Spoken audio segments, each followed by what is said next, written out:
So, hello guys, unboxing and just a quick review sa ato ang ipalit sa Lazada. This is a charger or kanang kuan ba no, converter na maka-charge ka sa inyong cellphone.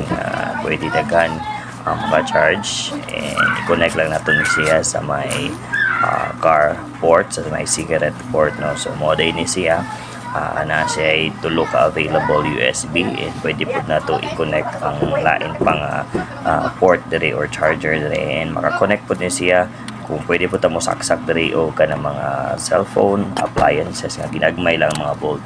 So set up na nato dire sa to ang car karon. So gitanggal na nako to kung gi-connect na ako dito for Trio kay dito na ako siya isaksak ang kining akong bagong gipalit and after that katong Trio nga port dito, so diri po na ako siya isaksak sa akong bagong napalit no, kay dako gud kay ni siyang tabang lalo na sa ato ang magbiyahe murag gubot jud kayo kung mga wirings no, pero okay lang na siya, madala ra na.